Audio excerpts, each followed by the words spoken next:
Since the tariffs have not yet been resolved, we're still seeing US try to fight that war with China in terms of an economic war, kind of policy Yeah, based war Cold there. War. So yeah, man. And so what we're seeing right now is if China ultimately is gonna slow down in terms of their economy because they largely export to the US and they now can't do that with the high tariffs in place.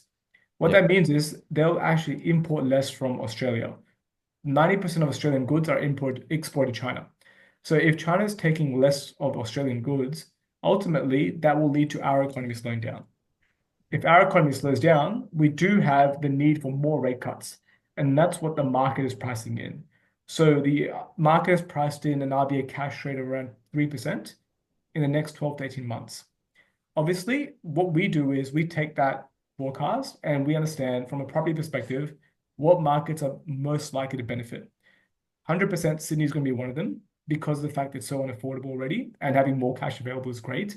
But mm, honestly, affordable markets where people want to live will really do really well in this type of market. They become even more affordable with more borrowing capacity. And primarily for people looking to grow their portfolios, instead of parking in, your entire deposit or your loan amount from the bank into one property in Sydney, you could potentially buy multiple properties across the country. And that's what we're kind of focusing on from a strategy perspective. But I do think there is still a bit of long-term risk in markets like Sydney or like, higher in Melbourne or Brisbane, because if our economy slows down, despite how much they cut interest rates, economy slowing down means unemployment's rising. It yeah, means jobs are hard to get. mm, So think of properties that are more than 1.5 mil today.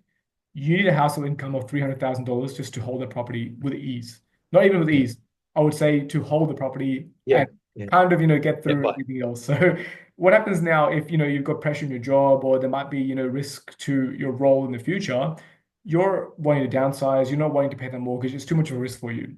So I'm still seeing properties about 1.5 mil before they become, into the luxury market space becoming a massive risk.